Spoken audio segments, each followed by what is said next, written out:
Demokrasi adalah doing habits of the heart, datang dari kebiasaan. Saya pakai bahasa Inggris karena dia paham bahasa Inggris.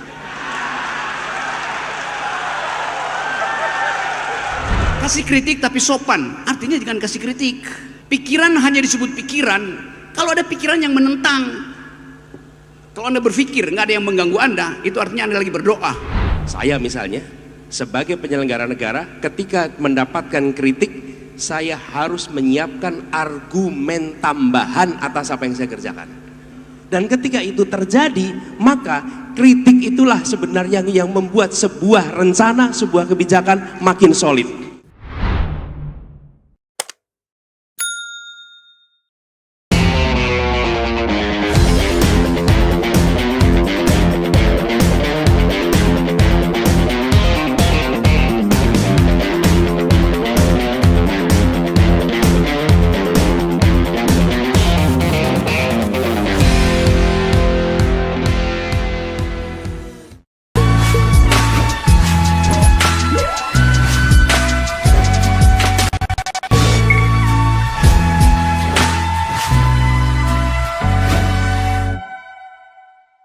Masih semangat semuanya? Ini agak berbeda ya nuansanya dari tadi pagi saya lihat. Iya. Kenapa ya? Bapak, ntar dulu. Sabar. Bapak Presiden, Bapak calon Presiden Republik Indonesia. Ini acara yang sebenarnya sudah mendekati Coldplay. Menunggu mulai dari tadi pagi sampai sore ini. Saya hitungnya 1, 2, 3, 3.000, 7.000, 10.000 orang hadir. Oke, Enggi, karena waktu yang terbatas. Betul. Dan rombongan Mas Anies akan berangkat ke Malang nanti, ada acara yang sama pentingnya, maka kita percepat. Oke, tanpa harus kehilangan substansi.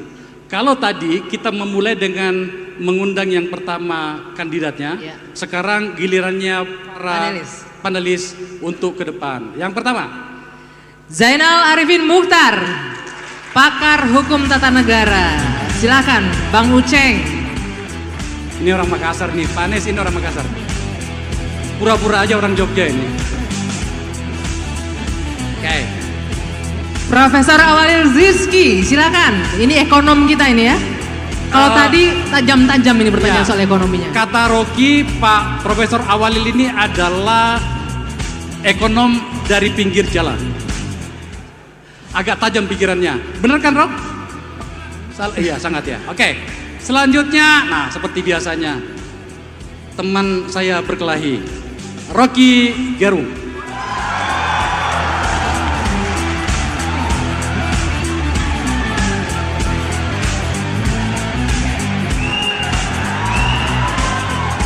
Nah, Mas Anies, saya mau cerita. Jangan, ini rahasia antara kita ya, jangan dikatakan kepada siapapun. Tadi, coba lihat. Bro, jangan bikin masalah bro, di sana bro. 2000 berapa mau maju? Ya, tadi Anggi ya, tadi ada penanya yang mengkritisi Rocky dan Rocky turun menghadapi orang itu di bawah. Kacau, pusing saya gara-gara Rocky gitu kan. Para penulis yang terhormat sudah datang semuanya. Dan selanjutnya Anggi yang kita undang adalah orang yang kita hormati. Silakan. Calon Presiden Republik Indonesia 2024 Bapak Anies Rashid Baswedan.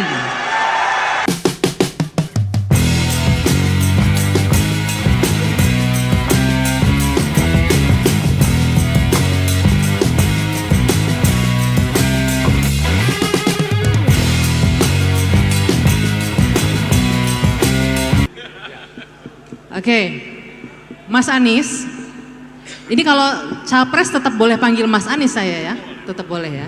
Mas Anies, ini kan tema kita reposisi praktek demokrasi dan Pancasila menuju Indonesia berkeadilan. Bang Akbar, kalau bicara demokrasi saya ingat ini postingannya Pak Capres tahun 2020. Apa itu? Berfoto dengan sebuah buku karya Stephen Levitsky dan David Ziblatt. How Democracy Dies. Kali ini kita akan mencoba mendengar gagasan beliau mengenai demokrasi. Kalau di sana kan merefleksikan bagaimana kondisi demokrasi di Amerika Serikat. Apakah ada insight tertentu atau mungkin Mas Anies punya pandangan sendiri soal demokrasi Ya, di Indonesia ya. ya. Kita akan dengarkan itu bersama. Ya. Mas Anies kita kasih waktu 15 menit untuk paparan. Setelah itu akan ditanggapi oleh masing-masing panelis kita dan kita akan buka pertanyaan ke audiens. Waktunya kita mulai dari sekarang. Dipersilakan untuk Mas Anies.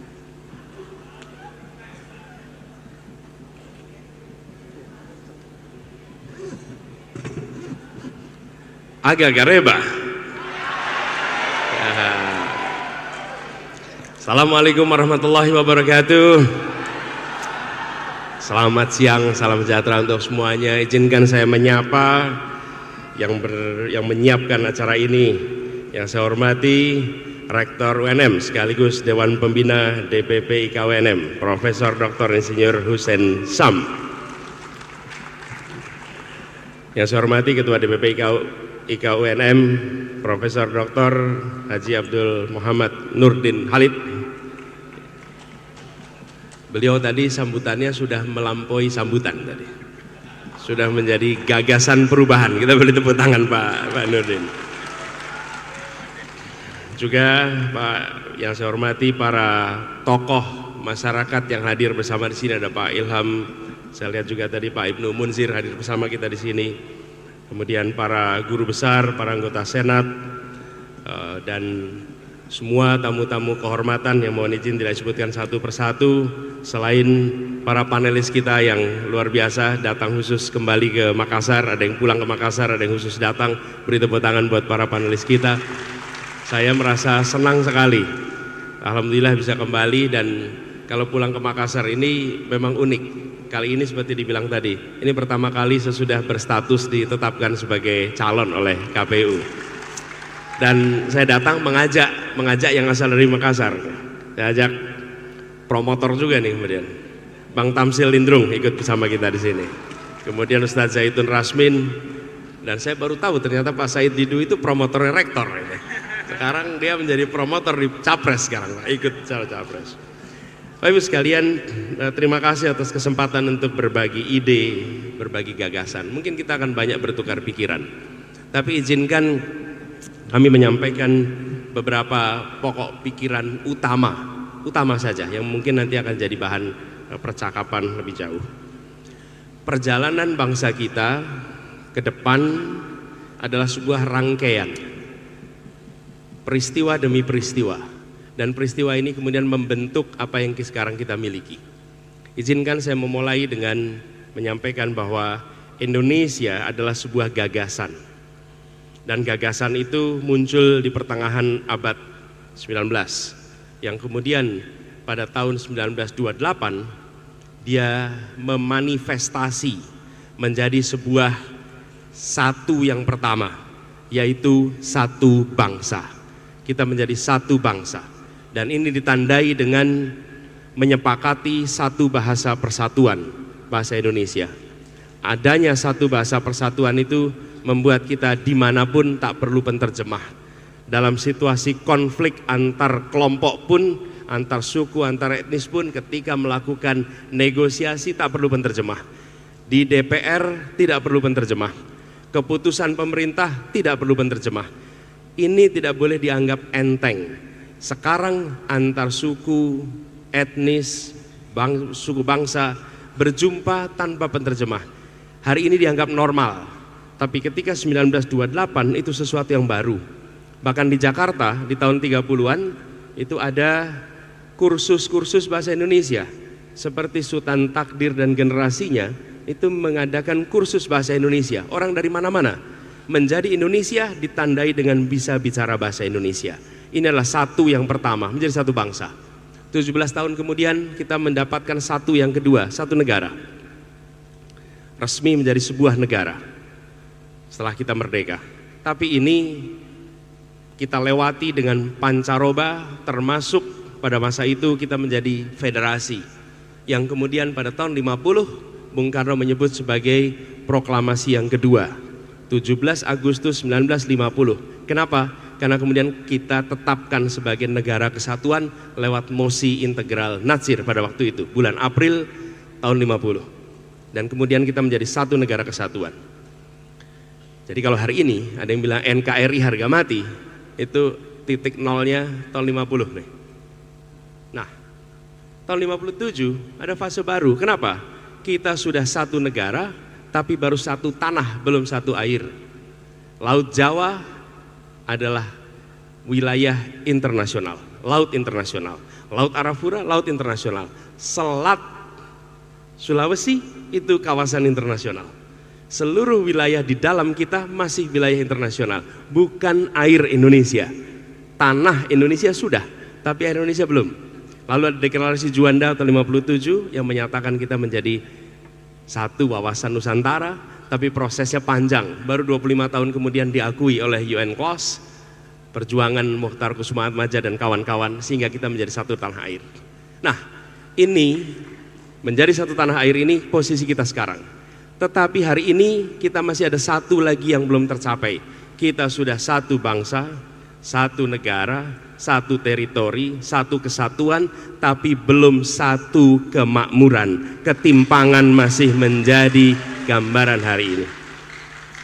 Ketimpangan antar wilayah, ketimpangan antar teritori, ketimpangan antara kota desa, ketimpangan-ketimpangan itu PR yang harus diselesaikan. Dan bila ketimpangan ini dibiarkan, maka ketimpangan ini akan menjadi faktor yang menyulitkan kita menjaga suasana bersatu di Republik ini. Suasana bersatu itu dipengaruhi sangat oleh faktor ketimpangan. Bapak Ibu sekalian mungkin ingat peristiwa balkanisasi tahun 90-an. Yugoslavia menjadi 8 negara. Kita melihat konflik etnik, konflik antar suku, antar etnik itu di ujung. Tapi selama beberapa dekade terjadi disparitas yang luar biasa antara Serbia, Makedonia, Bosnia, Herzegovina. Itu semua ketimpangannya luar biasa. Tapi didiamkan. Di ujung pemantiknya adalah konflik etnik. Itu sama seperti mengeringkan hutan. Mengeringkan hutan tinggal menunggu satu orang meninggalkan puntung rokok, hutannya terbakar. Tapi bila hutan itu basah, puntung rokok pun tak akan bisa membakar hutan itu.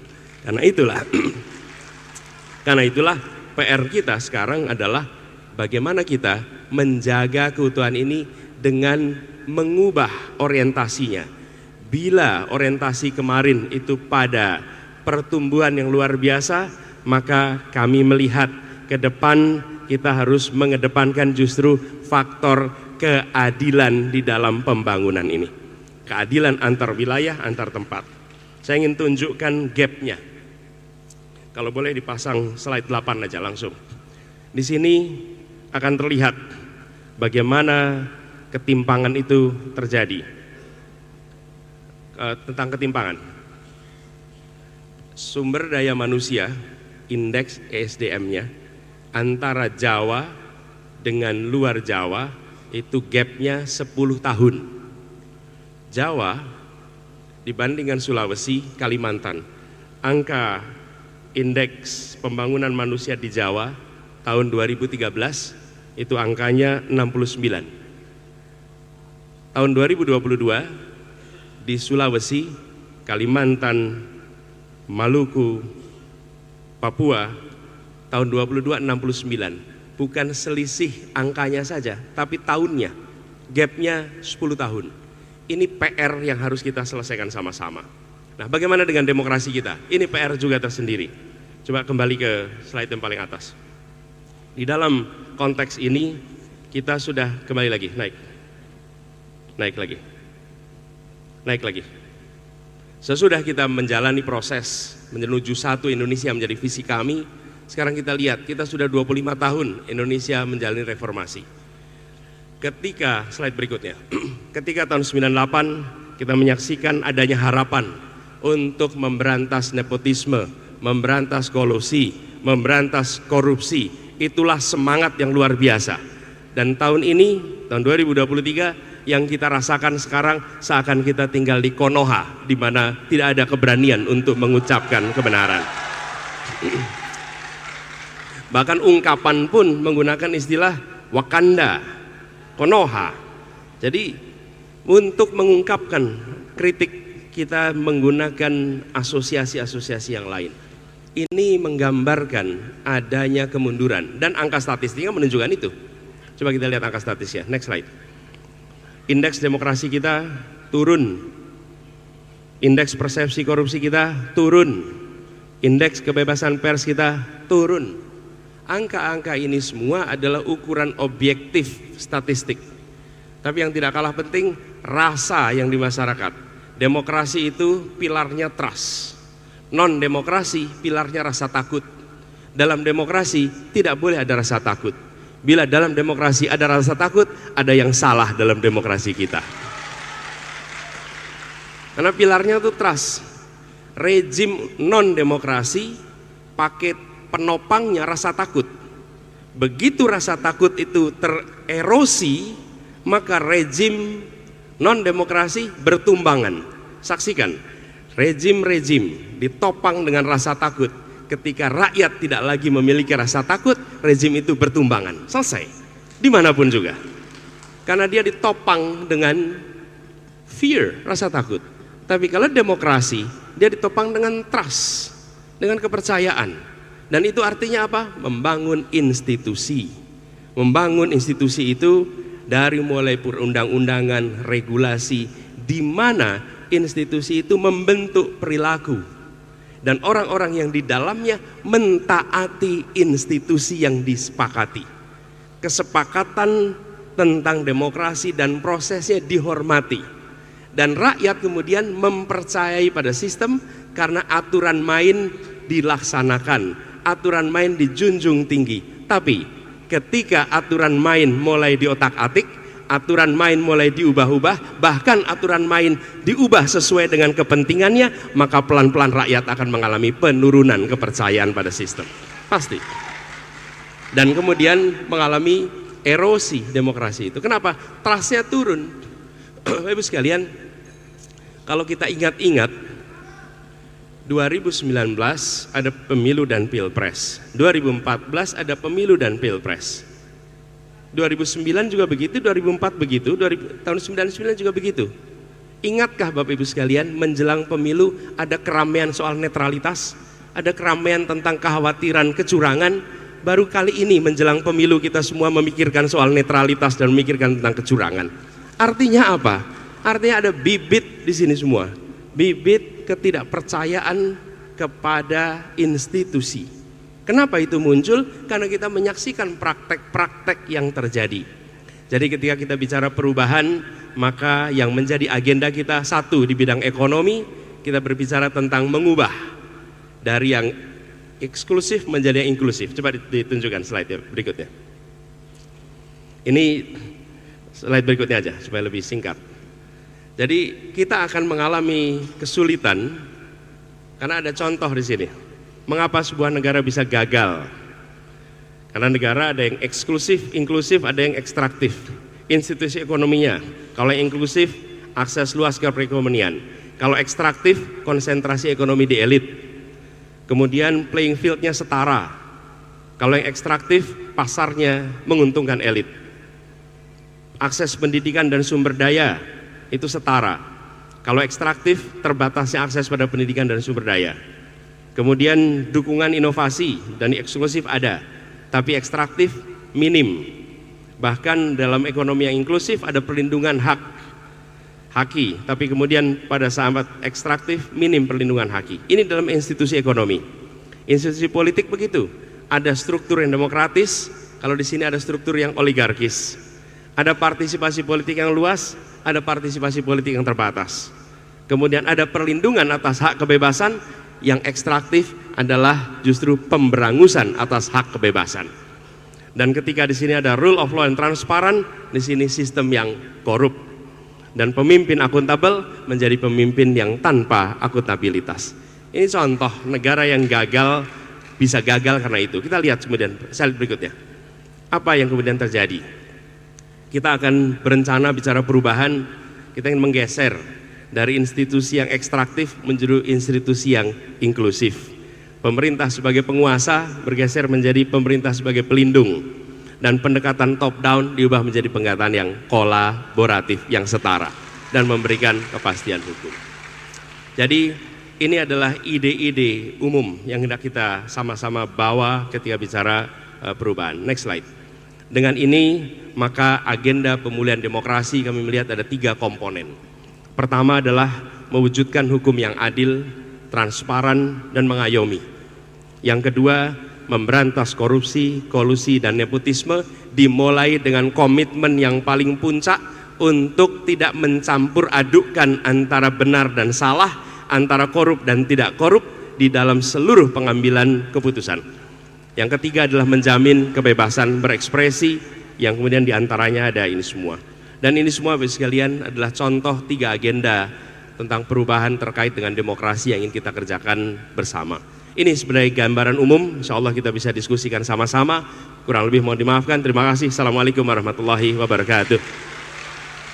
Waalaikumsalam warahmatullahi wabarakatuh. Terima kasih Mas Anies. Paparan singkat. Ya, tolong di take podiumnya, karena panggung akan kita perlebar termasuk ide-ide yang ada di atasnya nanti. Oke. Ini sudah sangat jelas ya. Beberapa poin yang saya garis bawahi tadi itu adalah terkait dengan hukum yang adil, berantas korupsi, kebebasan berekspresi, dan kebebasan pers. Sebagai insan pers itu penting buat saya, Akbar. Karena mungkin masyarakat juga merasakan ya sekarang ini. Nah, kita akan menggali lebih dalam lewat para panelis di sini. Apa yang akan direspon dari paparan ini, masih tataran normatif semua ataukah memang tataran capres yang akan maju gitu ya jualannya, atau seperti apa? Bung Uceng, boleh sebelum Uceng dulu ada tambahan dari saya, Ceng. Ini mungkin agak personally bagi saya. Jauh sebelum hari ini, Mas Anies itu telah menghadapi situasi yang baru disadari orang akhir ini semakin mengeras. Anda paham maksud saya? Kakak Anies ya? Kami saling memanggil dengan Kakak Anies, ada sejarahnya lah. Oke. Tetapi kemudian mau tidak mau itu kita sadari sekarang. Ini menurut saya ini adalah akibat risiko dari kita sedang berpura-pura bernegara. Kita bereaksi ketika kepentingan kita terganggu. Jauh sebelumnya Mas Anies, saya tahu betul itu sudah terganggu meskipun dihadapi dengan senyum. Pertanyaan saya kepada Anda sebagai ahli hukum tata negara, benarkah kita sedang berpura-pura bernegara? Silakan. Baik, ini kok pertanyaannya ke saya ini. Harusnya saya nanya ke Mas Anies. Ini material awal. Saya mau, sebelum saya jawab itu, saya mau tanyakan ke Mas Anies saja. Karena selama Mas Anies akhirnya digadang-gadang jadi capres atau bakal calon presiden, kayaknya turun berapa kilo ini, Mas? Apakah ada kaitannya dengan tekanan-tekanan yang dibilang Mas Akbar Faisal tadi? Monggo, chat aja dulu di awal. Ini pertanyaan serius emang Mas Anies dari Bang Uceng. Kalau soal turun berat badan tuh karena mau coba pola hidup sehat. Oh, nggak ada kaitan dengan tekanan yang dibicarakan Akbar Faisal tadi. Kalau tekanan udah dari dulu tekanan itu. Oh iya. Cuman yang kita sering heran, kenapa baru sadar sekarang semuanya? Gitu. Jadi nggak ada kaitannya. Itu soal pola hidup sehat. Tapi saya mau bilang begini. Ada satu hal Bang Akbar yang saya ingat ketika saya memimpin debat capres di tahun 2014. Saya kira Pak Jokowi kala itu datang dengan komposisi yang relatif sama dengan Pak Anies. Datang dari rakyat, lalu kemudian memidatokan hal yang sangat luar biasa, banyak hal perubahan karena dia mengusung tema perubahan, karena saya kira Mas Anies diuntungkan karena dia membawa perubahan kan. Oke. Kan biasanya pemilu itu adalah status quo versus perubahan, dan Mas Anies membawa perubahan. Nah saya kira Pak Jokowi melakukan hal yang sama dulu. Tapi apa yang terjadi setelah Pak Jokowi memimpin 9 tahun, saya kira sebagian besar pidatonya, nawacita, itu nyaris terlupakan. Janji bahwa tidak akan bagi-bagi jabatan, itu dijanjikan tuh. Nggak ada bagi-bagi jabatan bagi partai dulu, tapi hanya hitung berapa bulan setelah naik, dia berubah. Dia bagi-bagi jabatan gitu. Nah kalau kita baca, tadi saya lihat Mas Anies menampilkan beda mengapa negara gagal, itu kan bukunya Acemoglu dan James Robinson sebenarnya, yang bercerita soal pemerintahan ekstraktif itu berbahayanya di situ. Karena kemudian dia berubah menjadi pemburu rente. Kalau indeks persepsi korupsi, indeks-indeks yang tadi disampaikan Mas Anies juga, itu kan sebagian besar jatuh sebenarnya.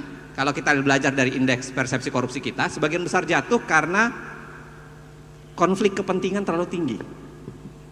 Biasanya pengusaha sekaligus penguasa, kan gitu tuh. Itu kan hasil hadir dari seperti itu. Nah, saya mau nanya dulu Mas Anies, sejauh mana Mas Anies sebenarnya yakin bisa menjadi presiden kalau terpilih insya Allah, lalu kemudian bisa mengekang kemauan para partai ini? Karena kan ini sebagian partai yang sebenarnya mengusung Pak Jokowi juga, yang itu pindah saja ke Mas Anies sekarang kan, sebagian kan begitu. Gimana? Jadi kekhawatiran yang sama bisa jadi muncul Ya, nanti. apa jaminan buat publik bahwa apa yang dilakukan Pak Jokowi di 2014 itu tidak terulang di Mas Anies tak kala akan terpilih di 2024? Apa jaminannya gitu? Apakah bagi-bagi jabatannya tetap ada? Apakah akan membiarkan terus peng-peng gejala penguasa sekaligus pengusaha itu terjadi? Apakah membiarkan konflik kepentingan terus terjadi? Lalu berhadapan dengan partai yang relatif sama sebenarnya, yang dulu juga menjadi begitu di zaman Pak Jokowi. Monggo Mas. Begini. Pertama, ketika mencoba memprediksi apa yang akan dikerjakan besok, maka prediktor terbaik adalah perilaku yang dikerjakan kemarin. Karena kalau bicara besok, siapa saja bisa mengarang kalimat yang paling menyenangkan kuping pendengarnya. Bisa. Dan ketika itu dikerjakan, kita akan tepuk tangan, cocok saya jawaban ini, cocok jawabannya. Tapi terlaksana apa tidak, tergantung rekam jejak. Rekam jejaklah yang membuktikan apakah bisa diikuti atau tidak. Nah, jadi saya ingin tunjukkan bahwa ketika kami bertugas di Jakarta, ada 23 janji. Oke. Kami eksplisit, ini janji, dan disebutnya bukan program, janji. Janji. Lalu janji itu boleh diakses, dilaksanakan apa tidak. Jadi boleh dilihat, alhamdulillah 23 janji itu terlaksana di Jakarta dengan tuntas. Padahal di situ ada tantangan pandemi dan lain-lain. Jadi bahkan ketika kami menandatangani kontrak-kontrak politik di Jakarta, salah satu pertanyaan paling sering ditanyakan warga Jakarta pada masa kampanye itu, Pak, ini kami tanda tangan kontrak politik, nanti Bapak 2 tahun tahu-tahu pergi dari Jakarta. Karena mereka punya pengalaman, tanda tangan kontrak, lalu yang tanda tangan tidak ada. Oke? Nah, malah yang kami kerjakan adalah kami menuntaskan semua kontrak politik yang ditandatangani sebelum kami untuk memastikan rakyat percaya kepada negara. Itu kami kerjakan. Jadi bukan hanya kontrak politik kami, tapi kontrak politik yang sebelumnya itu kami tanda tangani ulang dan kami laksanakan. Termasuk yang paling fenomenal adalah kampung di Pelumpang ini, Tanah Merah yang kemudian kemarin ada kebakaran. Itu adalah salah satu. Jadi gini Mas Uceng, jadi kami melihat bahwa ke depan apa yang kami janjikan kami taker. Kami tidak mau menjanjikan yang kami tidak bisa lakukan. Kami akan menjanjikan yang kami bisa lakukan. Nah, ada satu hal dalam konteks ini, Kak Uceng, bahwa salah satu masalah utama adalah kita tidak secara tegas mengkomunikasikan apa yang harus menjadi visi kita bersama, apa yang harus dikerjakan oleh semua partai bersama. Semua percakapan-percakapan ini yang terjadi adalah praktek negosiasi antar partai, tapi tidak ada visi bersama yang jelas. Jadi kalau ditanya visinya apa, nggak bisa jawab visinya apa.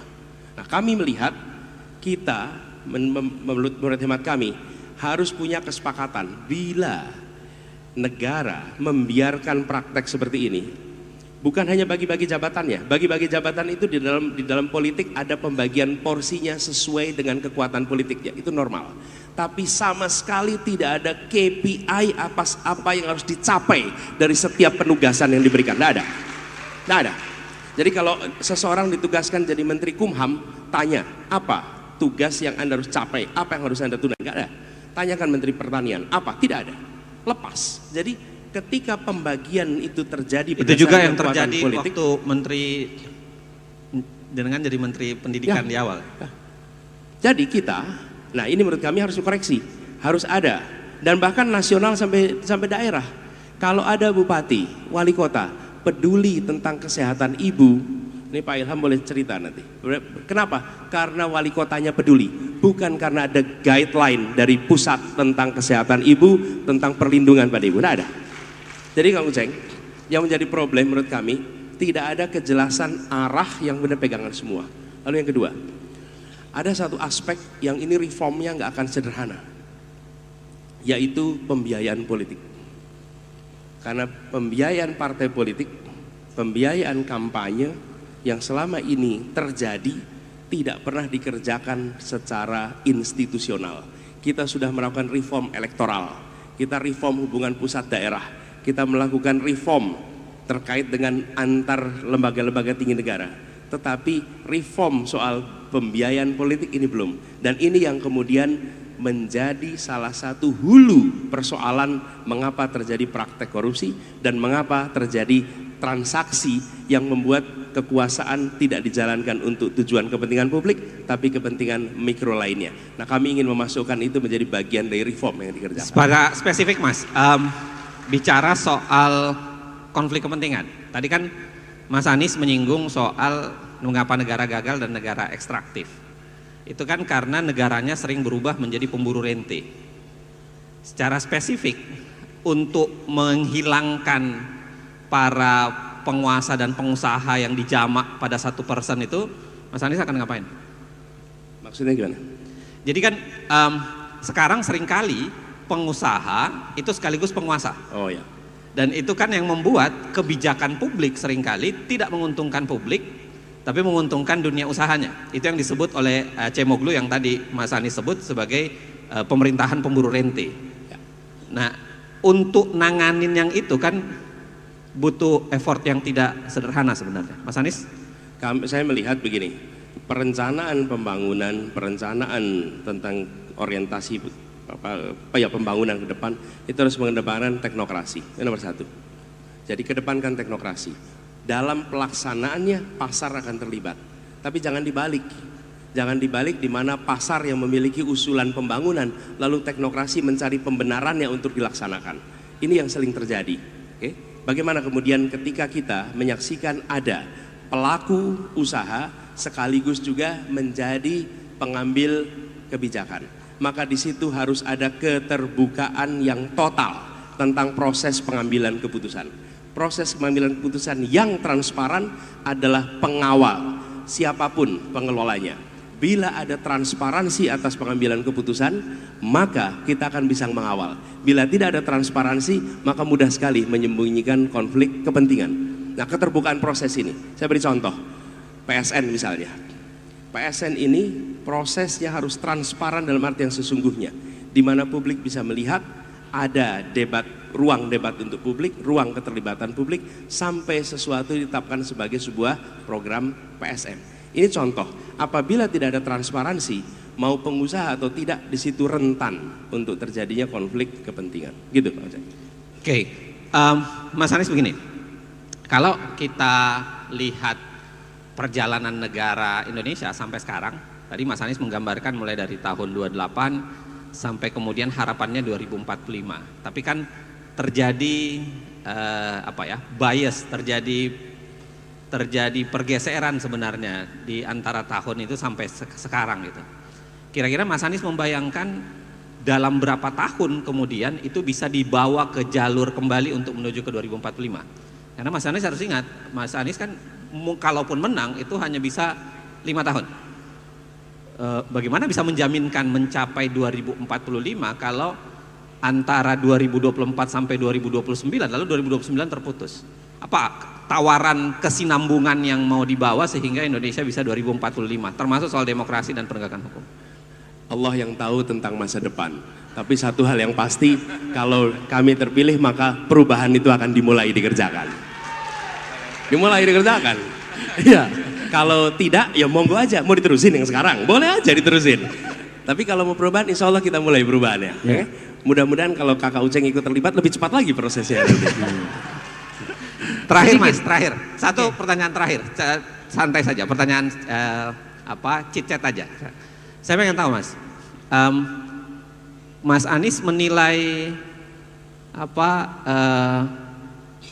Pak Jokowi, Pak Prabowo, Pak Ganjar itu poinnya berapa sih sebenarnya sebagai seorang pemimpin? Ya, sebagai seorang pemimpin nih. Jadi seorang pemimpin, Pak Ganjar pernah di Jawa Tengah tentu saja. Pak Prabowo pernah di Kemenhan, masih di Kemenhan sampai sekarang, dan Pak Jokowi masih presiden. Sebagai seorang pemimpin yang itu juga ada garis tadi yang melenceng itu, kira-kira mau menempatkan 3 orang ini poin berapa sih sebenarnya? Kalau misalnya skala 1 sampai 10. Ini pertanyaan untuk dijawab oleh Kak Uceng sendiri, bukan oleh saya. Pertanyaan cicet Karena apa jebakan apalagi ini kalau Mas? pakai angka, teman-teman sekalian, menurut hemat kami, saya tidak akan jawab pertanyaan itu. Saya tidak akan jawab pertanyaan itu. Tapi saya ingin sampaikan, menurut hemat kami, arah yang harus kita lakukan betul-betul mengembalikan rasa dan marwah kenegaraan yang ada di Republik ini. Itu harus kita kerjakan hari ini. Oke, gini loh, sejujurnya itu saya agak bingung pertanyaannya Uceng sebenarnya. Mungkin karena dia sudah capek mengomentari soal Mahkamah Konstitusi, maka dia lari ke area itu tadinya gitu.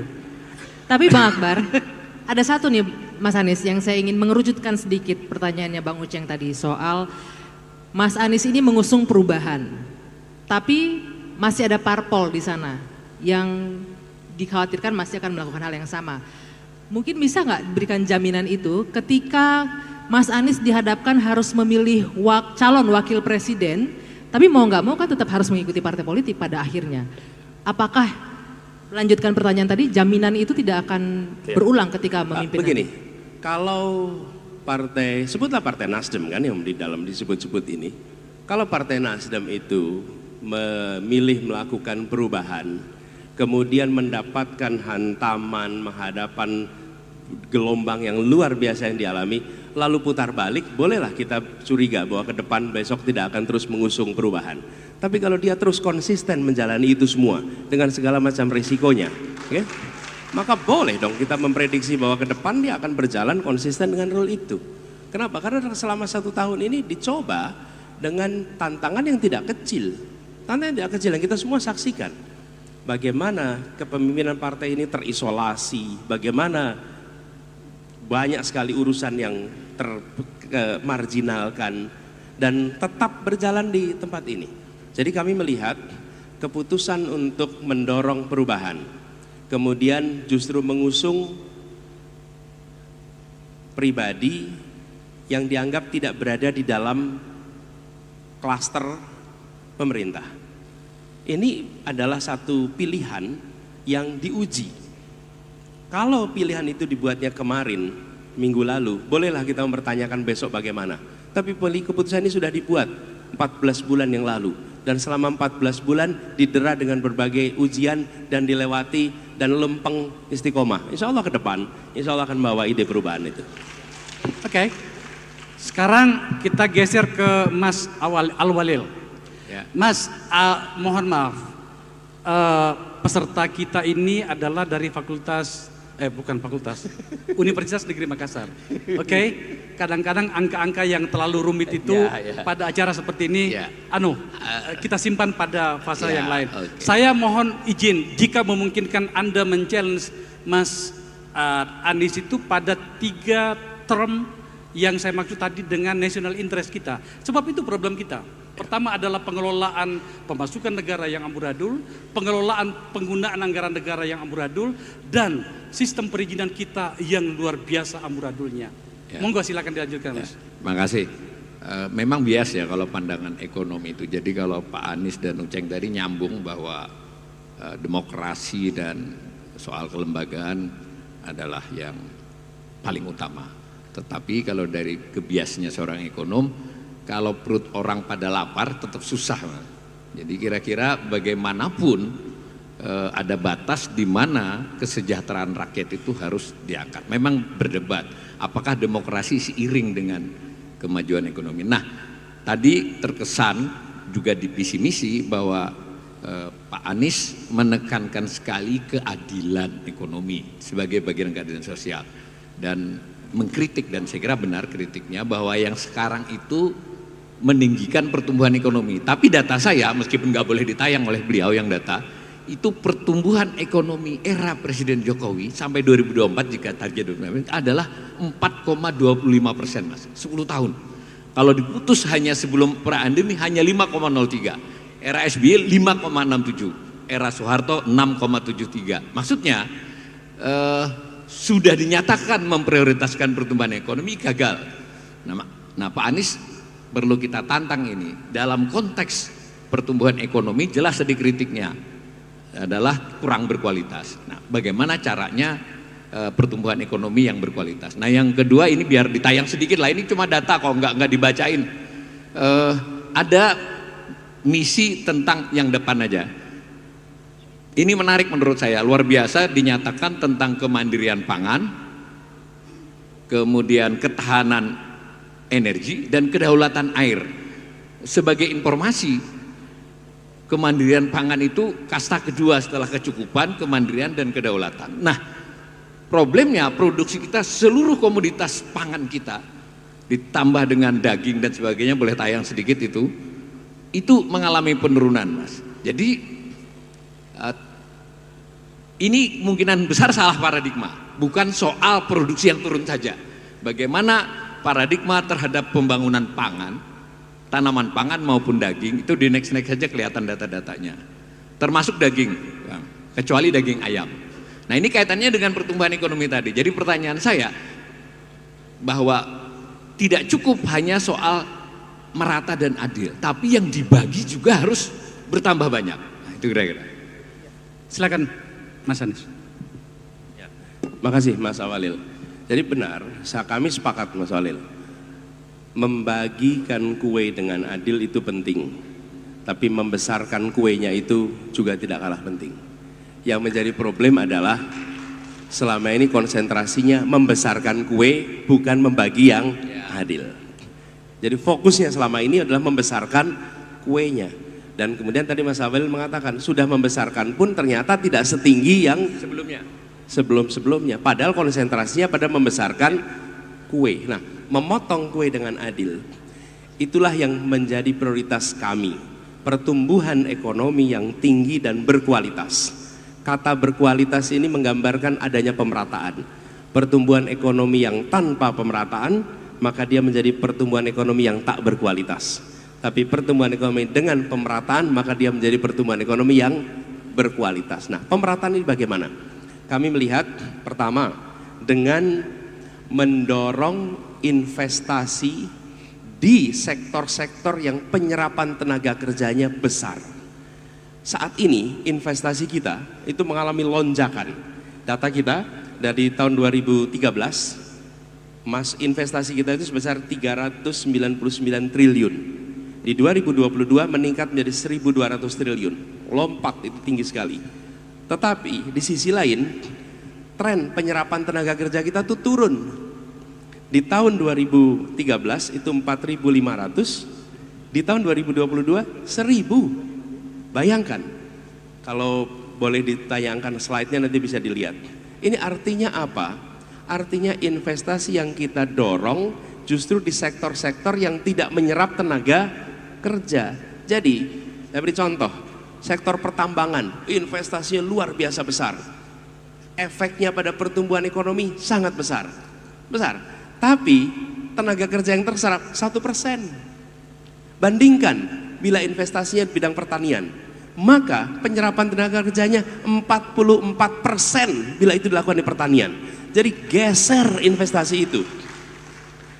Ini Bapak Ibu sekalian lihat, garis yang biru dan garis yang merah. Garis yang merah adalah penyerapan tenaga kerja yang turun, garis yang biru adalah investasi yang meningkat. Dari 2013 sampai 2022. Investasinya naik, sehingga pertumbuhan ekonominya tinggi. Apalagi sektornya pertambangan, besar, tapi tenaga kerjanya nggak ada. Udah gitu tambangnya diisi tenaga kerja asing, makin rumit pula kita. Jadi pemerataan ini satu dengan peningkatan tenaga kerja, satu. Yang kedua, distribusi pusat-pusat pertumbuhan ekonomi. Pertumbuhan ekonomi jangan berpusat di lokasi yang sudah ada. Yang kita ingin lakukan yang kedua ini reindustrialisasi di daerah-daerah yang hari ini belum terjadi industrialisasi. Karena itu tempat misalnya seperti Sulawesi, di sini harus sudah mulai hilirisasi atas semua komoditas yang di sini. Ada coklat di sini, tapi pabrik coklatnya di mana? Betul tidak? Kita harus lakukan industrialisasi di Sulawesi sehingga komoditas-komoditas yang dihasilkan di sini kemudian diproduksi dan memiliki nilai tambah, menyerap tenaga kerja dan menghasilkan redistribusi pusat-pusat pertumbuhan. Yang kedua. Oke. Gitu ya. Oh ya, sudah cukup dah kalau gitu. Mas Awal masih ada? Yang Silakan. tadi sudah ditanyakan juga ke Pak Ganjar bahwa masalah laju pendapatan yang lebih lambat dari laju belanja sehingga defisit meningkat lalu terjadi utang makin tidak aman. Tapi saya mau fokus tentang belanja. Karena secara logika kalau yang bisa segera diperbaiki itu adalah efisiensi dan efektivitas belanja. Pendapatan bisa tapi butuh waktu yang lebih panjang. Nah, belanja kita itu sekarang 3.300 Pak Anies. Saya men-challenge, apakah Pak Anies memilih atau pilihan lain? Pilihannya dua nih. Belanja selama 1-2 tahun tidak dinaikkan nominalnya tetapi efisiensinya ditingkatkan. Karena dengan begitu nanti pendapatan akan menyusul. Pilihan kedua, belanjanya meningkat tetapi kita akan tetap harus meningkatkan pendapatan yang lebih cepat. Jadi agak beda sedikit dengan Bang Faisal bahwa saya sebagai ekonom mengingatkan pendapatan itu tidak mungkin 1-2 tahun diperbaiki, tapi belanja. Beliau buat tim Satgas Reformasi Fiskal memperbaiki belanja, seolah-olah dari ini pendapat saya, tapi biar dikomentari Pak Presiden, maka belanja tahun 2024 3.300 bisa saja 2025 3.000 dengan output yang sama. Apakah itu pilihannya Pak Anies? Oke. Gini Pak Awalil, selain belanja kalau boleh saya usul Pak Awalil, itu aspek pendapatan. Ada begitu banyak inefisiensi di dalam pendapatan kita. Banyak sekali. Bicara tentang proses pabean kita, itu uang yang hilang di jalan luar biasa banyak. Bila itu dikoreksi, itu direformasi, mendadak kita mendapatkan lonjakan pendapatan yang luar biasa di sini. Nah, kebanyakan juga pemberantasan korupsi fokusnya pada belanja, bukan fokusnya kepada pendapatan. Yang hilang dalam pendapatan itu tidak terlihat. Kalau yang hilang dalam anggaran terlihat, kan dia tercatat di anggaran. Jadi karena tercatat hilangnya nyata. Tapi kalau pendapatan itu hilangnya luar biasa dan kita tidak catat itu semua. Ini reformasi serius yang ingin kita lakukan. Justru di aspek pendapatan. Dengan begitu kita akan memiliki ruang fiskal yang lebih besar. Begitu ruang fiskal kita yang lebih besar, maka kita bisa kerjakan dua-duanya, menaikkan belanja dan meningkatkan efisiensi. Bisa jadi dua-duanya tuh. Tambahan informasi. Jadi dari pajak yang kita terima itu Pak Anies, ada yang disebut dengan belanja pajak. Jadi sebenarnya itu pengeluaran yang diberikan misalnya tax holiday dan sebagainya itu 350 triliun. Mungkin itu juga oleh Pak Presiden bisa diperbaiki. Belanjanya enggak 350. Benar, setuju. Ya. Selanjutnya kita ke Roke. tuh. Mas Anies tadi dari awal emang begini, giliran Bung Rocky ini tadi agak kencang di awal. Kita lihat sekencang apa Bung Kita Rocky lihat. sore hari ini ya. Kita lihat. Silakan.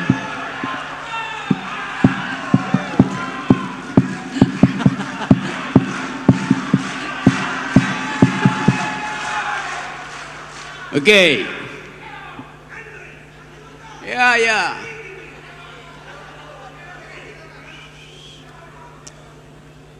Apa soalnya? Enggak. Simpel kok, simpel. Para pemirsa dan para hadirin, simpel kok. Yang kita minta dari Rocky hari ini. Sekeras apa dia bertanya kali ini? Oke.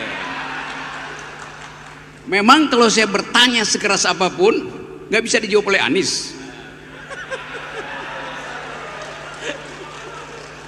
Saya tahu cara berpikirnya Bagaimana cara berpikirnya? dan saya tahu isi hatinya.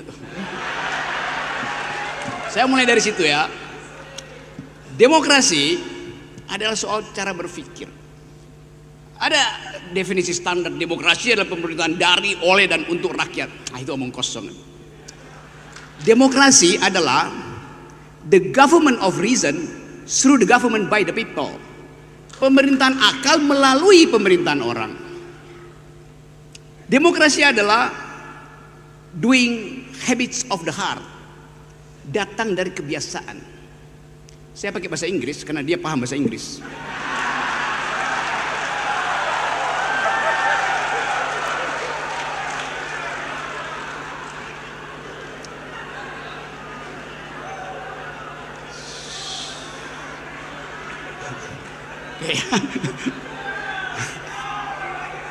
Kenapa? Aku. Oke, saya lanjut. Ya, Anda saya tahu orang Makassar. Saya orang Manado. Kita disatukan oleh laut yang sama. Dan kita makan ikan yang sama. Dan ikan itu memang harus dimakan, bukan dihafal nama-namanya.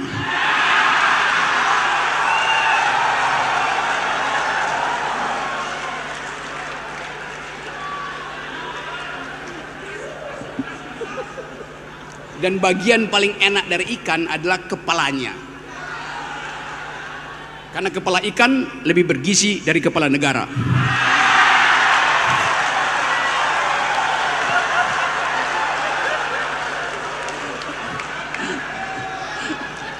Oke.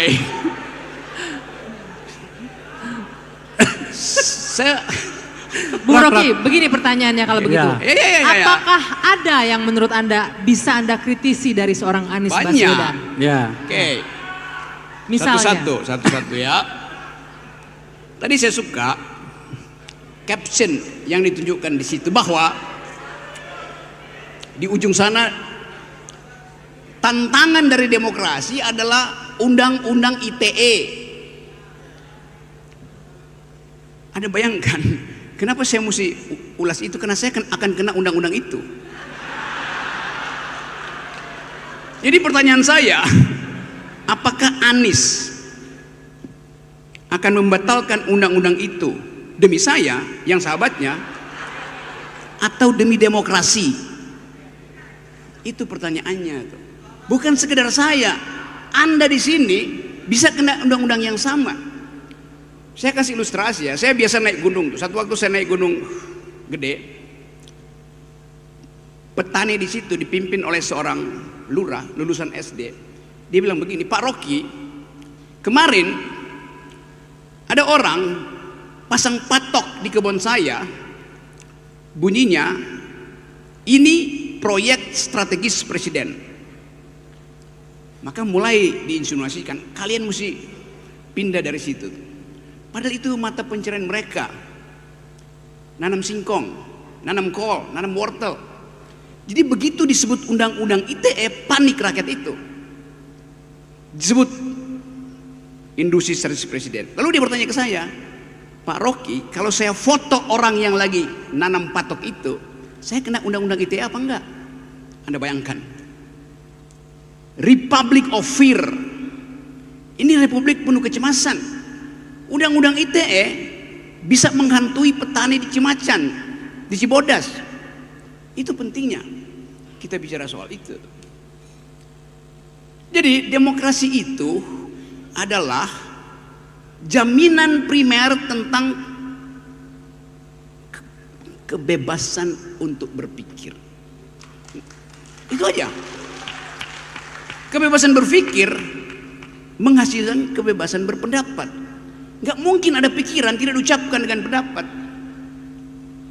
Nah, poin saya adalah kita sekarang dibikin dungu karena nggak mampu mengucapkan pendapat, karena akan dihadang dengan kalau Rocky Gerung berpendapat mesti sopan dan santun. Saya akan sopan dan santun pada ulama. Saya sopan dan santun pada orang tua. Saya nggak mungkin sopan dan santun pada pejabat.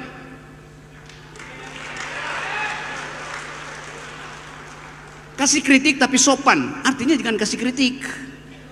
Kan dasarnya itu kan. Jadi kita mau ajukan, ini forum akademis. Pikiran hanya disebut pikiran kalau ada pikiran yang menentang. Kalau Anda berpikir nggak ada yang mengganggu Anda, itu artinya Anda lagi berdoa. Itu bedanya berpikir dan berdoa. Jadi saya ingin Anies menjawab itu tuh. Apa alasan utama kita harus menghasilkan pikiran, kita harus mengucapkan pendapat, kita harus bertengkar dengan pendapat? Kan kita bertengkar dengan pendapat. Kenapa bertengkar dengan pendapat kena pidana? Itu nggak masuk akal. Saya tidak melukai satu inci kulit seseorang kalau saya ucapkan pendapat. Karena mesti pidana. Ajaib negeri ini. Mengucapkan pendapat adalah pidana.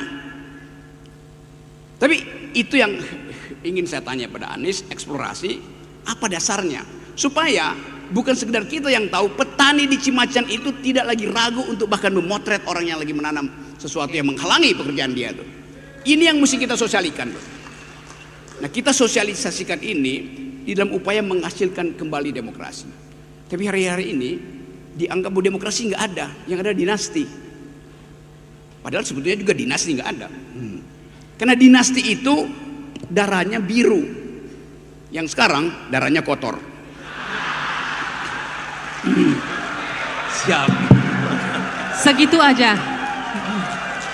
Bung Rocky, segitu aja untuk Pak Anies. Tajamnya cuma segitu. Jaminan bahwa undang-undang ITE tidak akan lagi mengkhawatirkan. Gini ya. Saya mengucapkan itu dengan cara saksama dalam tempo sesingkat-singkatnya. Supaya saya bisa provokasi mereka untuk bertanya pada Anies. Pertanyaan ini sebetulnya jauh lebih dalam daripada soal ITE. Oke? Kalau tadi tangkap apa yang Bung Rocky tadi sampaikan, dia tidak bertanya tentang ITE itu Anda akan hapus apa tidak. Kan kalau itu gampang jawabnya, ya itu akan direvisi, ya itu akan dikoreksi. Itu sudah dikatakan berkali-kali. Tapi Bung Rocky nggak tanya itu. Dia tanya mengapa itu harus direvisi. Apa dasar pikirannya kenapa itu harus direvisi? Betul ya Bung Rocky? Dia tanya lebih dalam daripada itu. Sekarang begini, kenapa ini penting? Yang saya jelaskan. Kenapa kritik itu harus dibuka? Kenapa kebebasan berpendapat itu harus dihidupkan? Ketika negara mengambil sebuah langkah, maka dia melakukannya atas nama rakyat, atas mandat yang diterima. Rakyat memberikan mandat itu pada negara, lalu negara melakukan langkah. Pada saat negara melakukan langkah itu, maka negara punya sebuah pandangan ini. Bila ruang untuk kebebasan berpikir itu dibuka, maka langkah ini akan memancing pendapat. Pendapat kategorinya pro dan kategorinya kontra. Yang kontra kita sebut sebagai kritik. Apa yang terjadi ketika kritik itu dibuka ruangnya? Maka saya misalnya sebagai penyelenggara negara, ketika mendapatkan kritik, saya harus menyiapkan argumen tambahan atas apa yang saya kerjakan. Saya harus mereview semua alasan kenapa yang dikerjakan. Dan ketika kemudian kritik itu makin tajam, apa yang dikerjakan harus memiliki dasar yang lebih kuat lagi. Dan ketika itu terjadi, maka kritik itulah sebenarnya yang membuat sebuah rencana, sebuah kebijakan makin solid. Kalau ruang itu tidak ada, ruang itu tidak dibuka, apa yang terjadi? Dia akan melenggang tanpa kritik, dan dia nanti muncul sebagai masalah yang baru dirasakan rakyat sesudah dieksekusi. Pada saat dieksekusi, semua masalah-masalah yang harusnya muncul sebagai kritik di awal nggak muncul, munculnya nanti di problem kemudian. Karena itulah sebenarnya ketika ada perdebatan pro dan kon, itu sesungguhnya sebuah public education tentang sebuah kebijakan. Itu sebabnya ruangnya harus dibuka. Tapi kalau ruang itu tertutup, kebijakan melenggang begitu saja tanpa ada proses penajaman, penguatan. Dan saya perlu garis bawahi ketika bicara tentang begini, tentang kritik. Sebuah kritik itu substansinya, mau caranya seperti apa, itu urusan pengkritik, bukan urusan pendengar. Urusan pengkritik, mau dengan cara yang santun, mau tidak santun, itu urusan pengkritik. Tapi bagi yang dikritik, substansinya harus dijawab, harus dijelaskan, dan harus diberikan ruang itu untuk terbuka. Siapa yang paling dirugikan ketika ruang kebebasan itu hilang? Yang paling dirugikan adalah seluruh rakyat dan justru penyelenggara negara, bukan pengkritik. Yang paling dirugikan bukan pengkritik, yang paling dirugikan adalah rakyat yang seharusnya tercerdaskan dan negara yang seharusnya bisa membuat langkah yang lebih baik. Jadi menurut saya dasar dari ini adalah membuat kualitas demokrasi kita lebih baik justru dengan memberikan ruang kebebasan berekspresi yang lebih luas lagi. Kira-kira begitu. Ya, ntar Rock. Jujur saya yakin peserta di sini, para peserta itu akan setuju dengan saya bahwa hari ini kelihatannya Rocky kehilangan sesuatu gitu. Ya, Mas Anies, tadi itu pada episode pertama, sesi pertama, ini maksudnya manas-manas sih. ya, Jangan terprovokasi nanti. Jadi yang pertama tadi itu semua angka-angka dari pembicara pertama itu dihajar sama Rocky. Sekarang dia bicara tentang ATA. Ya memang agak susah sih karena dia sudah tersangka sekarang kayaknya itu. Nah oke, Rock, aku pengen sesuatu yang lebih khas darimu, bro. Yang apa? Lebih khas darimu, seperti yang Rocky kita kenal. Lebih khas itu. Ya. Oke. Oke. Saya akan bicara yang lebih khas. Ada lawyer nggak buat dampingi aku, Prof. Faisal? Kalau dia diseret itu. Oke, kita mulai dengan hal fundamental tentang arah bangsa ini. Tadi Anies mulai dengan satu prinsip di dalam pembagian kategoris tadi. Yang sana ekstraktif, yang ini distributif. Hal yang kita tunggu untuk diterangkan secara jelas, karena kita mau dapat arah tentang Indonesia. Indonesia mengambil sikap kritis terhadap kapitalisme, karena itu adalah perjanjian masyarakat, perjanjian social kontrak. Ketika kita bangun negara ini, negara ini bukan negara liberal, negara ini bukan negara libertarian, negara ini negara yang basisnya adalah keadilan sosial, bahkan bagi seluruh rakyat Indonesia. Pemerintah mengajukan semua proposal, entah itu dalam bentuk utang luar negeri, investasi asing, entah itu dalam bentuk APBN, dengan mengabaikan prinsip keadilan sosial. Itu yang menerangkan mengapa semua rasio tentang ekonomi memburuk. Itu dasarnya kan. Market ekonomi, ya boleh aja market ekonomi. Karena untuk mengefisienkan pengambilan kebijakan, supply demand dikontrol dengan prinsip market ekonomi. Tapi di era Pak Jokowi, bahkan bukan cuma market ekonomi yang dipraktekkan, tapi market society. Kita ini dianggap sebagai konsumen aja, bukan sebagai citizen. Anda lihat Rempang itu. Jokowi tanya lewat Bahlil, orang Rempang, Anda butuh apa? Pemukiman, rumah, kita kasih dengan anggaran yang diukurkan secara kuantitatif, 60 juta, 40 juta, 50 juta.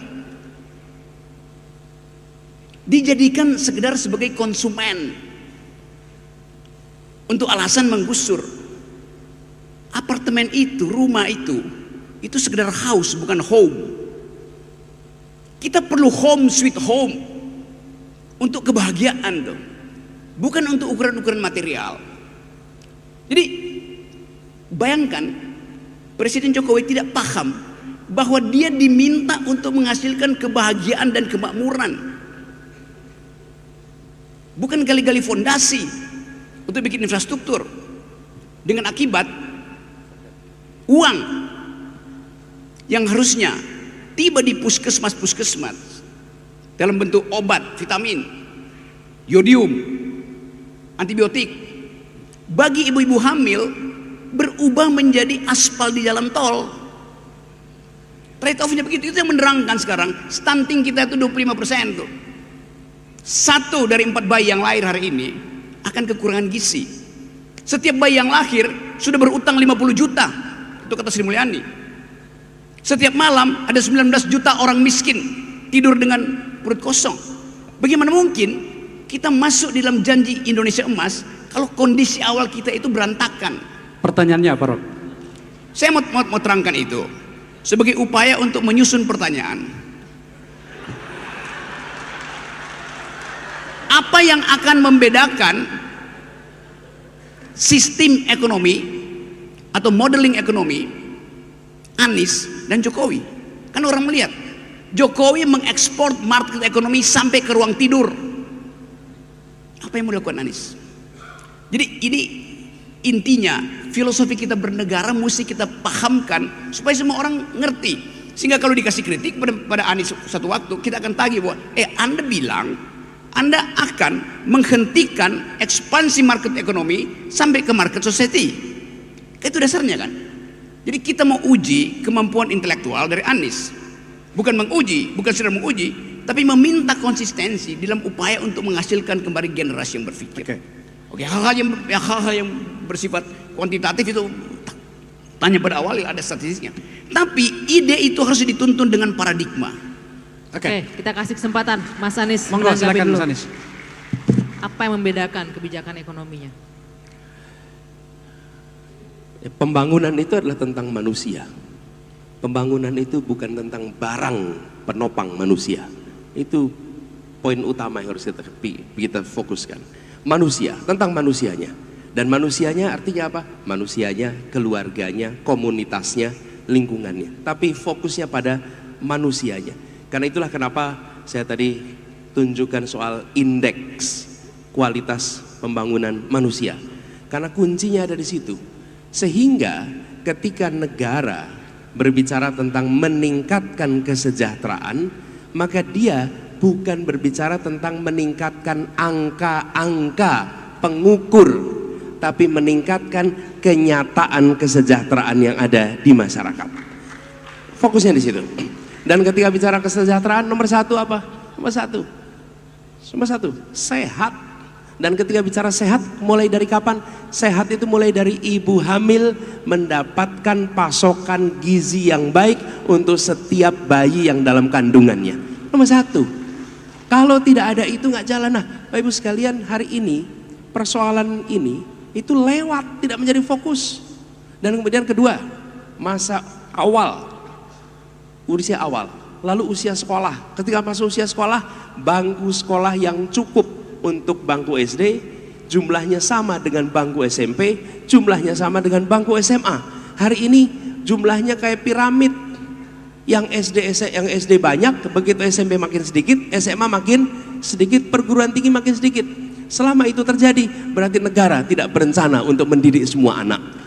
Nah, rencana. Dilihat dari mana? Bangkunya aja nggak cukup. Gitu mau bilang mendidik semua anak? Belum, tidak berencana. Itu diubah. Jadi kesehatan dasar, yang kedua pendidikannya. Setelah terdidik, bersekolah salah satunya. Terdidik beda dengan bersekolah. Oke, bersekolah itu diselenggarakan negara. Mudah-mudahan itu menghasilkan orang-orang yang terdidik. Dengan itu mereka kemudian bekerja di dalam, nah ini baru pasar masuk nih. Pasar masuk di dalam sebuah perekonomian. Masuk dalam perekonomian, ada yang menjadi penyedia tenaga kerja, ada yang masuk di situ sebagai pengusaha, baik mikro maupun besar, yang kemudian bergerak di dalam pasar. Terjadilah distribusi kesejahteraan di pasar. Tapi proses penyiapan itu diselenggarakan oleh negara. Jadi ketika kemudian negara berbicara tentang kesejahteraan, bukan sekedar meningkatkan GDP, bukan sekedar meningkatkan pertumbuhan ekonomi, tapi mengubah kualitas hidup setiap orang dan setiap keluarga yang ada di Indonesia. Ini fokusnya.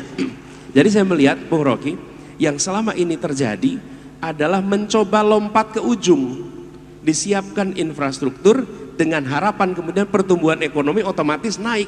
Nah, pertumbuhan ekonomi naik, tapi pekerjaannya tidak sampai ke keluarga, keluarga tidak merasakan keterdidikan. Di sisi lain terjadi stagnansi transformasi kesehatan.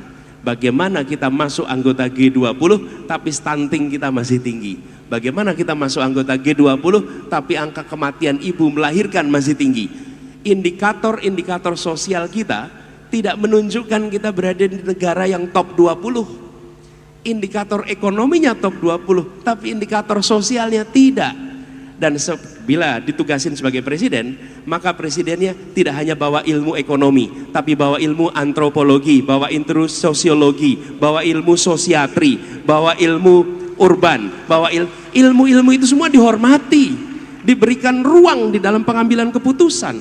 Jadi ketika kemudian kita mau melakukan langkah, itu berbagai ilmu pengetahuan dimanfaatkan. Tapi kalau kepemimpinan nasional tidak menghormati ilmu pengetahuan, maka selera yang akan mendominasi di dalam pengambilan keputusan. Oke. Hormati ilmu pengetahuan, manfaatkan ilmu pengetahuan di dalam formulasi kebijakan. Dan ketika itu terjadi, maka aspek-aspek yang non-market menjadi tercover. Tapi kalau tidak, maka kita memandang seakan-akan ini hanya persoalan ekonomi. Dan ini kaitannya juga dengan hubungan internasional. Indonesia selama bertahun-tahun memandang posisinya dengan dunia itu transaksional. Kami berurusan dengan dunia, untung ruginya apa? Untung ruginya apa? Tidak, harus diubah. Kita ini adalah warga dunia dan Indonesia punya tanggung jawab di dunia. Karena itu hadir di pertemuan PBB itu apa namanya? UN General Assembly. Kalau tanya pada efeknya investasi memang tidak ada, tapi kita hadir di sana sebagai warga dunia yang menyampaikan agenda-agenda untuk dunia. Tapi kalau kita berpikirnya transaksional, itu tidak penting, karena ini tidak ada kaitannya dengan kegiatan perekonomian. Nah, Indonesia sudah harus berubah. Kita tidak lagi memandang posisinya di dunia semata-mata dalam transaksi ekonomi, tapi sebagai tanggung jawab kemanusiaan atas semua urusan yang ada di dunia. Jadi konsekuensinya itu luas ketika kita menggunakan berbagai bidang di dalam urusan pembangunan, gitu ya. Oke.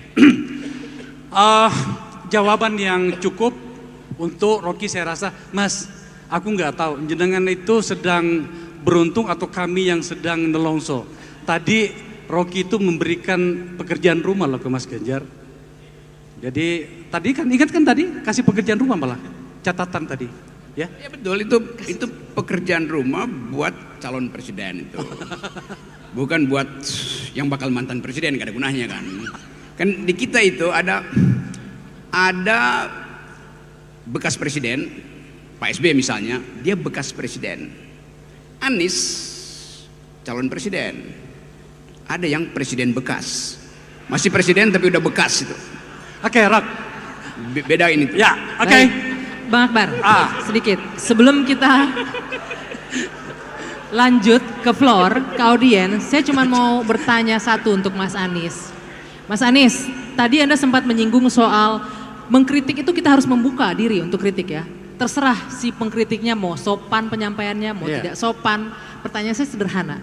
Menurut Mas Anies, Rocky Gerung, seorang Rocky Gerung itu mengkritiknya sopan atau tidak sopan?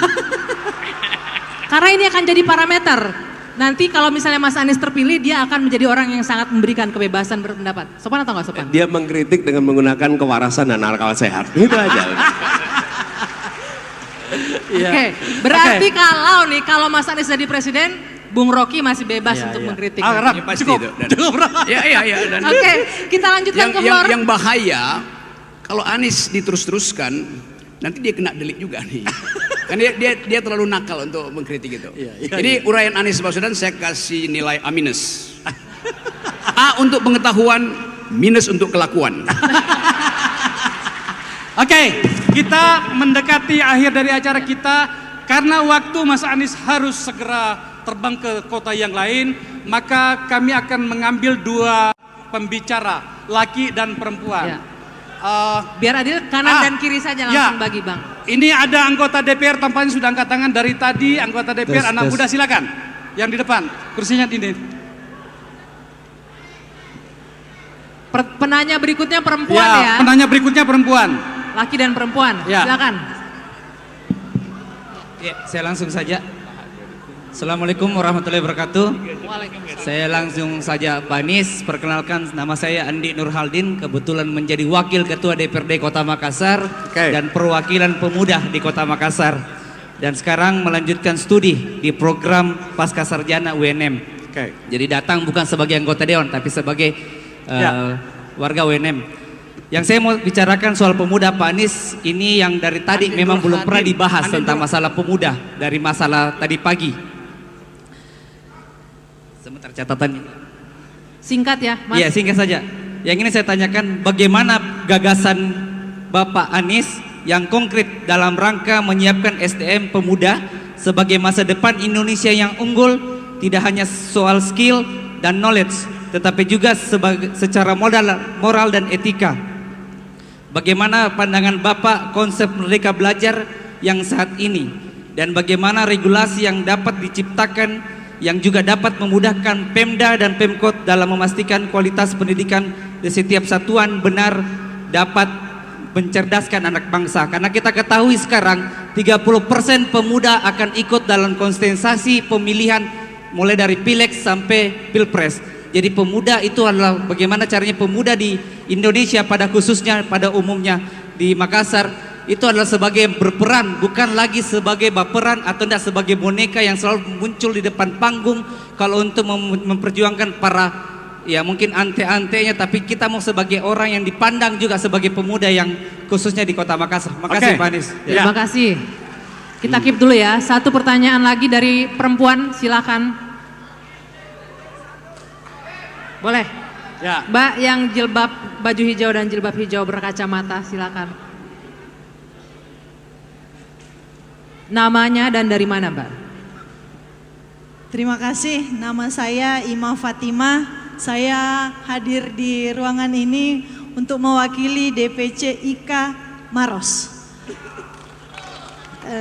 Saya boleh bercerita sedikit Pak, bahwa IKA UNM Maros itu kebanyakan adalah dari guru. Yang saya mau tanyakan adalah tentang kesejahteraan guru.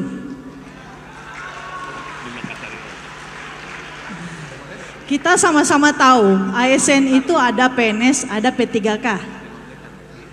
Yang saya mau tanyakan tentang P3K. Konon ceritanya ini diangkat untuk menolong bagi mereka yang sudah lebih umur dan tidak bisa lagi daftar PNS. Itu salah satunya. Nah, ada juga alasan lain karena untuk memenuhi kuota kebutuhan sekolah. Tapi sebenarnya diangkat setelah lulus passing grade. Kesejahteraan untuk ASN P3K itu masih membuat mereka meringis. Kenapa? Karena gaji 3 juta itu sudah dipatok tidak bisa lagi naik. Misalnya kalau dia lulus di golongan 9 misalnya yang dari sarjana, maka sampai pensiun dia gajinya sampai tetap seperti itu, tidak ada jenjang. Pertanyaannya. Saya mau tanya bagaimana menurut pandangan Pak Anies ketika Bapak insya Allah terpilih menjadi presiden, apakah ini bisa menjadi perhatian kebijakan yang berpihak pada guru yang SNP 3K juga? Karena banyak itu Pak, banyak. Baik. Sudah cukup, boleh ditanggapi Mas Anies. Mas Anies. Yang pertama soal Merdeka Belajar dan peran pemuda, bagaimana? Monggo silakan Mas. 2 pertanyaan. Pak Andi Nurhadin, terima kasih. Saya melihat begini, bicara tentang untuk ke depan, satu adalah karakter. Karakter itu 2, karakter moral dan karakter kinerja. Ini dua-duanya dibutuhkan Pak. Karakter moral itu apa? Jujur, rendah hati, beriman, bertakwa, itu karakter moral. Lalu karakter kinerja, kerja keras, kerja tuntas, tangguh, ulet. Kita tidak ingin jujur tapi malas. Tapi juga tidak ingin kerja keras, tangguh tapi culas. Karakter itu double tuh. Jadi ketika menyebut karakter jangan hanya karakter moral, tapi karakter kinerja. Itu satu. Yang kedua kompetensi. Kompetensi ini harus dikembalikan. Apa nomor 1? Kemampuan berpikir kritis. Itu yang dibutuhkan di masa depan. Tanpa critical thinking tidak ada terobosan. Tanpa critical thinking tidak ada inovasi. Tanpa critical thinking tidak ada breakthrough. Kemampuan berpikir kritis ini harus dikembalikan. Ini bukan kemampuan mengkritik orang, bukan. Ini kemampuan untuk melihat dari perspektif yang berbeda. Dan ini harus ditumbuhkan. Jadi kalau saya tanya pada buat anak-anak muda apa ini? Dari itu akarnya, dari situ muncul kreativitas, dari situ muncul inovasi. Tapi kalau tidak ada critical thinking sulit. Dan banyak dari kita, pendidikan kita justru tidak menumbuhkan critical thinking. Yang kedua adalah komunikasi. Ke depan kapasitas komunikasi menentukan sekali. Anda punya kemampuan kritis, Anda cerdas tapi Anda tidak bisa berkomunikasi, semuanya mandek gitu. Karena itu kemampuan komunikasi itu dahsyat. Yang ketiga, kemampuan kolaborasi. Makin ke depan, makin tidak bisa Anda kerja soliter.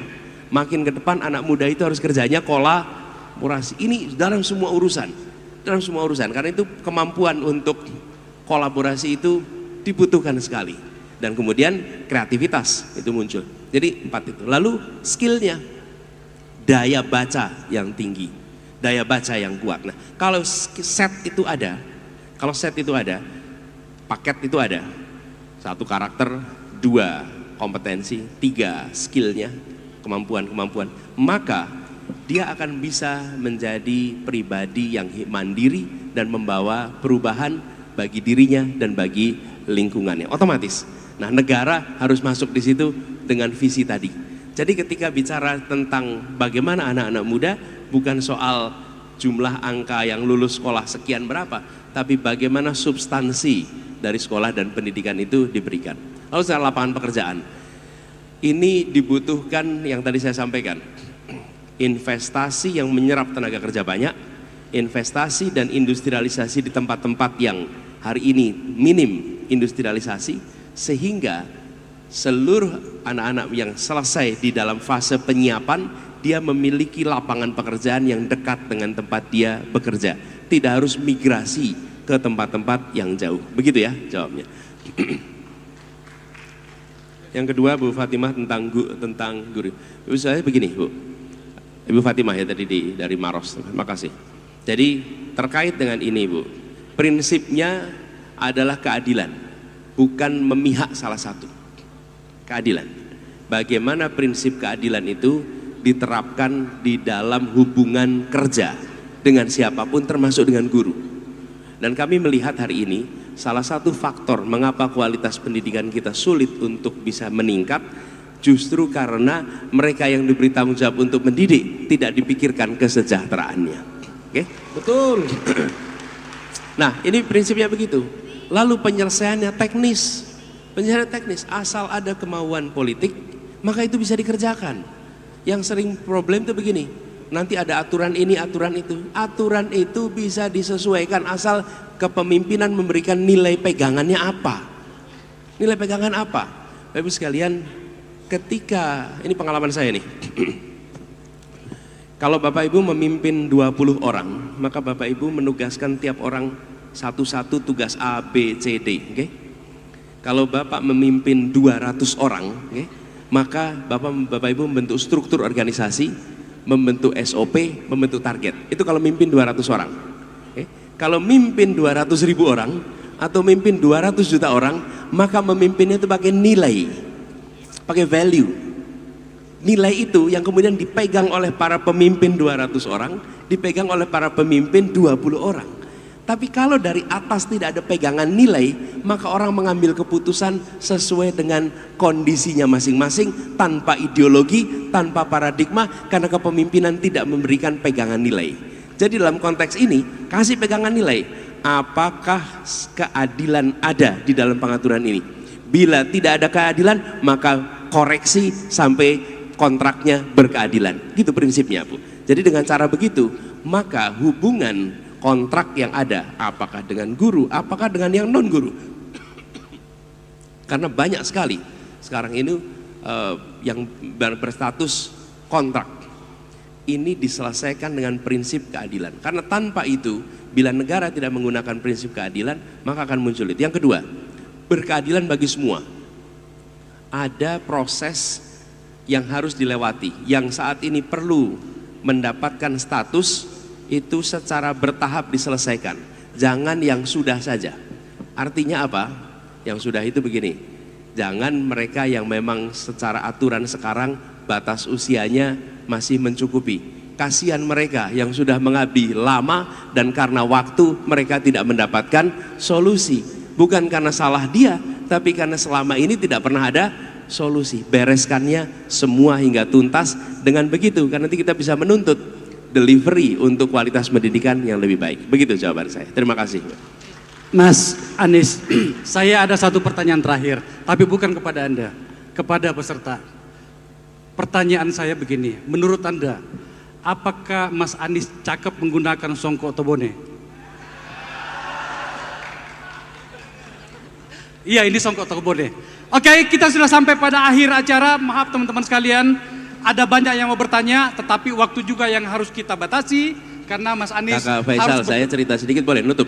Monggo, silakan. Bapak sekalian, sesudah dari sini saya akan pergi satu tempat. Kalau Bapak mau ikut, boleh nih. Ini abis ini ada peluncuran maket stadion baru untuk Mato Angin bagi Makassar. Oke. Ya. Kalau ada yang mau ikut, boleh. Nanti kita peluncuran di sana, ya. Hari ini sekarang juga. Sekarang ini langsung. Oke. Baik, Anggi. Baik, terima kasih sekali. Tepuk tangan untuk Anies Rashid Baswedan, Capres nomor urut 1, dan juga terima kasih untuk para panelis yang sudah hadir. Demikian akhirnya kita menutup sesi kedua seminar nasional pada hari ini dan dialog interaktif.